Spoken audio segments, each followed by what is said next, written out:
नमस्कार, आप देख रहे हैं न्यूज नेशन में हूं पिनास त्यागी और खबर कट टू कट स्पेशल में सबसे पहले बात बॉलीवुड के एलएसडी कनेक्शन की। एलएसडी ये एक ड्रग का नाम है और आज मानो बॉलीवुड की पहचान बन गई है ड्रग्स। रिया चक्रवर्ती और सारा अली खान से शुरू हुई बॉलीवुड की ड्रग स्टोरी अब दीपिका पादुकोण तक पहुंच चुकी है और पूरा देश सन है। जिन बॉलीवुड के सितारों को फैन सर पर बिठाते हैं वो ड्रग्स की लत में किस कदर फंसे हुए हैं। इन सितारों पर सेक्स के लिए प्रेशर डालने जैसे गंदे इल्जाम भी लग रहे हैं। बॉलीवुड के ऐसे कितने काले पन्ने हैं जो भी एक्सपोज होने बाकी हैं और क्या शोहरत से चकाचौंध रहने वाली इस इंडस्ट्री की हकीकत के पन्ने काली करतूतों की स्याही से लिखे हुए हैं। यही देखिए बॉलीवुड का लव, सेक्स और ड्रग्स कनेक्शन। आज मेरे लिए चेयर खींच रहा है, कल मेरी स्कर्ट खींचेगा।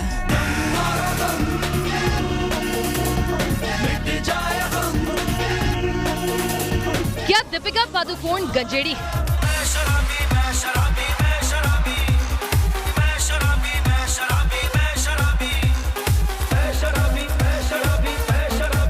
क्या सारा अली खान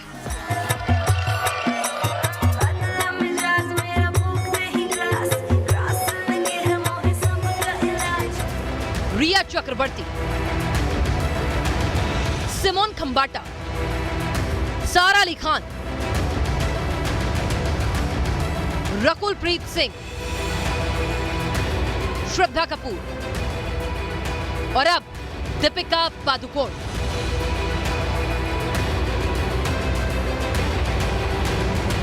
सुशांत सिंह राजपूत केस में एनसीबी ने जांच के शुरू की। एक एक कर फिल्म इंडस्ट्री के बड़े बड़े स्टार्स का नाम ड्रग रैकेट से जुड़ने लगा और पूरा देश उस वक्त चौंक गया जब सुपरस्टार दीपिका पादुकोण की ड्रग चैट सामने आई। करिश्मा नाम की पीआर मैनेजर के साथ दीपिका की चैट सामने आई है। न्यूज नेशन के हाथ लगे इस चैट में दीपिका करिश्मा से हैश के लिए कहती हैं। जवाब ये मिलता है कि वो दीपिका को वीड यानी गांजा दे देंगी। इस चैट के सामने आने के बाद बॉलीवुड में उथल पुथल मच गई है और फिर आया एनसीबी का फरमान कि दीपिका को जांच के लिए हाजिर होना पड़ेगा। जिस कथित ड्रग चैट के चलते दीपिका एनसीबी के टारगेट पर आई है, उसमें नशे पर क्या बात हुई ये भी देख लीजिए। तुम्हारे पास माल है? मेरे पास है, लेकिन घर पर। मैं बांद्रा में हूँ। अगर आपको चाहिए तो मैं अमित से कह सकती हूँ। हाँ प्लीज, अमित के पास है। हैश ना, वीट तो नहीं। आप कोको किस वक्त आओगी? 11:30 से 12 के बीच। शाल वहाँ किस टाइम तक है? उसने कहा था कि वो 11:30 तक रहेगी क्योंकि 12 बजे उसे कहीं और जाना है। इस ड्रग चैट में कुछ शब्द आते हैं जो दीपिका के ड्रग कनेक्शन की तरफ कथित तौर पर इशारा करते हैं। हैश शब्द आमतौर पर हशीश के शॉर्ट फॉर्म के तौर पर इस्तेमाल किया जाता है। वीट शब्द गांजे के लिए इस्तेमाल किया जाता है। तो क्या दीपिका को हशीश का नशा करने की लत है? क्या दीपिका की कॉन्टैक्ट करिश्मा हशीश और गांजा सप्लाई करती है?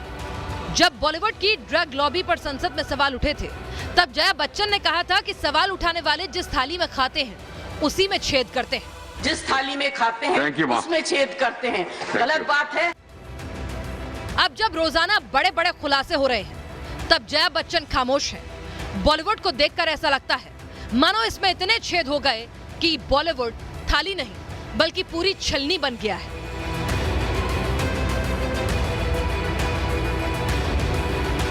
सुशांत और रिया के कथित लव का नतीजा सुसाइड। अनुराग कश्यप और साजिद खान पर रोल के एवज में सेक्स की डिमांड के इल्जाम। अब सारा अली खान, श्रद्धा कपूर और दीपिका पादुकोण जैसे सुपरस्टार्स पर ड्रग्स लेने के संगीन आरोप। देश देख रहा है और सवाल पूछ रहा है, क्या ऐसी ही है बॉलीवुड की dirty picture? Team news nation. Deepika Padukone की कथित ड्रग चैट सामने आने के बाद अब एक बड़ा सवाल खड़ा हो गया है। सवाल ये कि क्या रिया की तरह दीपिका पादुकोण पर भी कानून का शिकंजा कसेगा? क्योंकि रिया चक्रवर्ती के खिलाफ जिन चीजों को एनसीबी ने बतौर सबूत पेश किया, कुछ वैसे ही सबूत दीपिका के खिलाफ भी जा सकते हैं और इसी वजह से लोग पूछ रहे हैं कि क्या अब दीपिका के लिए भी मुसीबतें बढ़ने वाली हैं। जेल में रिया, अब दीपिका का नंबर। क्या ड्रग चैट बनेगी दीपिका के खिलाफ सबूत?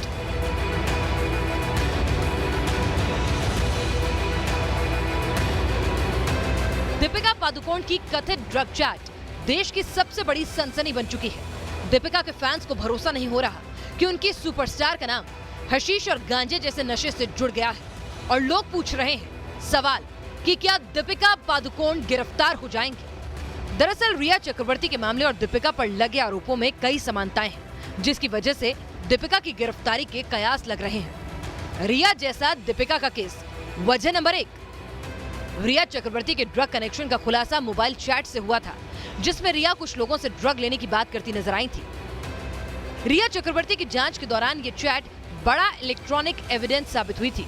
दीपिका के केस में भी मोबाइल चैट सामने आई है और इस किस्म के इलेक्ट्रॉनिक एविडेंस को कोई आरोपी झुठला नहीं सकता।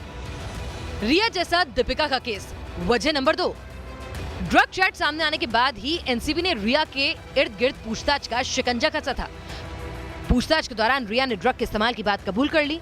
एनसीबी के सामने कबूलनामा कोर्ट में एडमिसिबल होता है, यानी पुलिस के कबूलनामे की तरह अदालत इसे नकारती नहीं है। एनसीबी दीपिका को समन करेगी। अगर दीपिका ने ड्रग्स के इस्तेमाल की बात कबूली तो दीपिका पर कानूनी कार्रवाई तय है। एनसीबी के एक्शन के चलते रिया चक्रवर्ती आज भी जेल में है, उन्हें जमानत नहीं मिली। इसी वजह से दीपिका समेत सारा अली खान और श्रद्धा कपूर जैसी हीरोइनों को लेकर सवाल उठ रहे हैं कि क्या ये भी रिया की तरह जेल की हवा खाएंगी अगर आरोप सही साबित हुए। Team news nation. क्या वाकई जिस दिन दीपिका और करिश्मा के बीच ड्रग्स लेने पर चैट हुई उसी दिन दीपिका उस कोको क्लब गई थी जिसका चैट में जिक्र हो रहा है? अगर दावों की माने तो हाँ, आपको हम दिखाते हैं न्यूज़ नेशन के पास एक्सक्लूसिव तस्वीरें। एक तरफ दीपिका की तस्वीरें हैं, वो कोको क्लब की पार्टी में नजर आ रही हैं। ये दावा पिंक विला वेबसाइट ने किया है कि ये उसी दिन की तस्वीरें हैं। दूसरी तरफ आप देख पा रहे हैं चैट जिसमें कोको क्लब जाने की बात कही जा रही है और ये चैट की जो तारीख है वो भी वही तारीख है 28 अक्टूबर 2017। और पिंक विला मैगजीन ने जिस तरह से वेबसाइट ने पोर्टल ने ये दावा किया है कि ये जो तस्वीरें आपको दिख रही हैं दूसरी तरफ, ये तस्वीरें भी कोको क्लब में 28 अक्टूबर 2017 की पार्टी की हैं। तो क्या दोनों का कनेक्शन है? आपको बता दें ये चैट 28 अक्टूबर 2017 को हुई थी। दूसरी तरफ कोको क्लब के बाहर की तस्वीरें हैं जहां रात के वक्त दीपिका पादुकोण समेत सोनाक्षी सिन्हा, सिद्धार्थ मल्होत्रा, आदित्य रॉय कपूर नजर आ रहे हैं। पिंक विला का दावा है कि ये तस्वीरें 28 अक्टूबर की ही हैं। इसी वजह से शक पुख्ता होता है कि जिस दिन ड्रग्स को लेकर कोको क्लब का जिक्र हुआ, चैट हुई, उसी दिन दीपिका भी कोको क्लब गई। मुंबई में इन दिनों हर तरफ हलचल की सुनामी है। एक तरफ बॉलीवुड के ड्रग कनेक्शन की परतें खुल रही हैं तो दूसरी ओर बॉलीवुड पर सवाल उठाने वालों पर सरकारी सिस्टम गुंडागर्दी पर उतर आया है। अनुराग कश्यप पर सवाल उठाने वाली पायल घोष को अचानक बीएमसी घेर लेती है। आनंद फानन में पायल घोष की सोसाइटी को कंटेनमेंट जोन में तब्दील कर दिया जाता है। सवाल ये कि आखिर बीएमसी और मुंबई पुलिस कई बार एसओपीज फॉलो न करके रूल को तोड़ मरोड़ के किसको बचा रही है?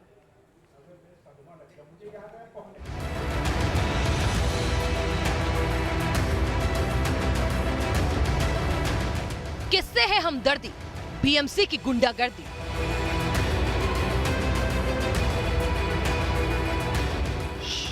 आवाज मत उठाना वरना बीएमसी आ जाएगी। सरकार के पिट्ठू बन चुकी बीएमसी ने इस बार टारगेट किया फिल्म अभिनेत्री पायल घोष को। वही पायल घोष जिसने डायरेक्टर प्रोड्यूसर अनुराग कश्यप पर सेक्सुअल हैरेसमेंट का संगीन इल्जाम लगाया। रातों रात बीएमसी अधिकारी उस सोसाइटी पर पहुंचे जहां पायल घोष रहती है और एक नोटिस चस्पा कर दिया कि यह सोसाइटी कंटेनमेंट जोन में है, यानी ना कोई अंदर आ सकता है और ना कोई बाहर जा सकता है। महाराष्ट्र में सरकार कौन चला रहा है? शिवसेना पार्टी। महाराष्ट्र के मुख्यमंत्री कौन है? उद्धव ठाकरे, जो शिवसेना के प्रमुख हैं। ओकलैंड पार्क नाम की ये सोसाइटी है और यहाँ पर जो बैनर दरअसल लगा दिया गया है, ये एक बार फिर से बीएमसी के जरिए किस तरीके से अपने हितों और अपने एजेंडों को साधने की कोशिश शिवसेना कर रही है, ये उसका जीता जागता प्रमाण है। बीएमसी की हरकत आपने देख ली, अब इसके मायने समझिए। कंटेनमेंट जोन में आने के बाद पायल घोष इस बिल्डिंग से बाहर नहीं जा पाएंगी और अगर बाहर नहीं जाएंगी तो अनुराग कश्यप के खिलाफ शिकायत नहीं दर्ज करा पाएंगी। ये वही बीएमसी है जिसने सुशांत केस की जांच करने आए बिहार पुलिस के ऑफिसर को जबरन क्वारंटीन कर दिया था। उद्धव सरकार पर सवाल उठाने वाली कंगना रनौत के दफ्तर पर बुलडोजर चला दिया था और अब कोरोना की आड़ में पायल घोष को उसकी चौखट के अंदर कैद करने की नाकाम कोशिश की है। किससे है हमदर्दी? मुंबई पुलिस की गुंडागर्दी। पायल घोष के केस में बीएमसी जैसी ही समझ से परे हरकतें मुंबई पुलिस कर रही है। सोमवार को जब पायल घोष अपनी शिकायत दर्ज कराने गई तो मुंबई पुलिस ने उन्हें घंटों बैठाए रखा और आखिर में कह दिया कि महिला पुलिसकर्मी नहीं है तो शिकायत दर्ज नहीं कराई जा सकती। और इसी वजह से सवाल उठे, क्या मुंबई पुलिस के पास एक भी महिला सिपाही नहीं थी जिसकी मौजूदगी में पायल की शिकायत दर्ज कराई जाती? कानून कहता है कि महिला के साथ यौन शोषण जैसे आरोपों में किसी भी थाने में केस दर्ज हो सकता है, तो मुंबई पुलिस ने कमजोर दलीलों की आड़ में शिकायत क्यों रोकी? जब ऐसे सवाल उठते हैं तो लोग पूछने को मानो मजबूर हो जाते हैं कि आखिर कौन है वो चेहरे जिन्हें बीएमसी और मुंबई पुलिस बचा रही है? क्या सुशांत सुसाइड से लेकर कंगना के आरोपों और अनुराग कश्यप पर इल्जामों के बीच कोई ऐसा कनेक्शन है जो रसूखदारों को बेपर्दा करता है? और क्या इसी डर के चलते बीएमसी और मुंबई पुलिस कमजोर दलीलों को बिना बनाकर अपनी मनमर्जी को अंजाम दे रही है? Team news nation. चीन की तमाम साजिशें दुनिया भर में एक्सपोज हो रही हैं। चीन का एक झूठ पकड़ा जा चुका है, लेकिन बेशर्म चीन है कि इसे रत्ती भर शर्म नहीं आती और एक के बाद एक बेवकूफियां करता है, झूठ बोलता है। हाल ही में चीन का एक ऐसा झूठ पकड़ा गया है जिसे सुनकर आपको हंसी आएगी। चीन ने अपने वॉर एक्सरसाइज वीडियो में हॉलीवुड की फिल्मों की क्लिपिंग्स इस्तेमाल की, यानी चीन की वॉर एक्सरसाइज भी नकली है, डुप्लीकेट है।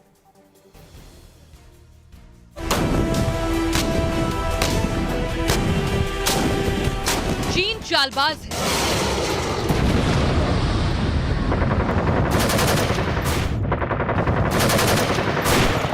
चीन शातिर है।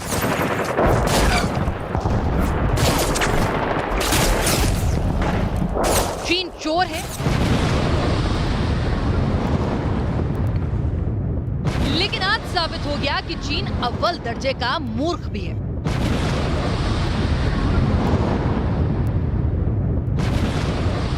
शनिवार को चीनी एयरफोर्स की तरफ से गॉड ऑफ वॉर अटैक के नाम से एक वीडियो जारी किया गया। 2 मिनट के इस वीडियो में परमाणु हथियारों से लैस H-6 बॉम्बर्स को उड़ाया गया और दावा किया गया कि इसी तरह चीन की एयरफोर्स अमेरिकी बेस को धुआं कर देगी। चीन का यह हमला नकली था। हॉलीवुड फिल्मों के शॉट से वीडियो बनाकर रिलीज किया गया था। चीन की पोल खोल नंबर 1। चीन की डुप्लीकेट ब्रिगेड यही नहीं रुकी। अमेरिका के बेस को धुआं करते दिखाने के चक्कर में पीएलए के निर्माता निर्देशकों ने एक और फिल्मी सीन को वीडियो में जोड़ दिया। वीडियो में कलर इफेक्ट के साथ लगाया गया ये फिल्मी शॉट 2008 की हॉलीवुड फिल्म हर्ट लॉकर का सीन है। हर्ट लॉकर एक ऑस्कर विनिंग फिल्म है। चीन की पोल खोल नंबर 2। बात अगर इतने पर भी खत्म होती तो भाई चीन की बेवकूफी की गनीमत कही जाती। चीन ने अमेरिकी बेस को उड़ाने के नाम पर जिस शॉट को अपने वीडियो का हिस्सा बनाया वो भी एक सुपरहिट हॉलीवुड फिल्म का टुकड़ा है। बेस को मिसाइल धमाके से उड़ाता दिखाने वाला वीडियो 1996 की फिल्म रॉक का सीन है। इस सीन को चीन की एयरफोर्स ने अपनी फायर पावर का सबूत बता दिया। पहले भारत से एलएसी पर मात खाकर पीएलए ने फर्जी वीडियो रिलीज किए थे और अब अमेरिका से डरकर जिनपिंग ऐसे डरे हैं कि चीनी फौज हॉलीवुड फिल्मों की कॉपी कर उसे अपनी वॉर एक्सरसाइज बताने लगी है और करवा रही है अपनी इंटरनेशनल फजीहत। Team news nation. झूठ बोलना और चोरी करना चीन की पुरानी फितरत है। सिर्फ फिल्म के सीन ही नहीं बल्कि चीन के तमाम हथियार किसी न किसी देश के एडवांस वेपन की कॉपी हैं। आइए आपको दिखाते हैं चीन की ऐसी ही एक और चोरी को लेकर बड़ा खुलासा हुआ है। चीन ने अमेरिका के एडवांस F-35 फाइटर जेट की कॉपी बना ली है और वो इस हथियार का इस्तेमाल अमेरिका के ही खिलाफ करने वाले हैं। आप भी देखिए चीन का ये कट कॉपी पेस्ट हथियार।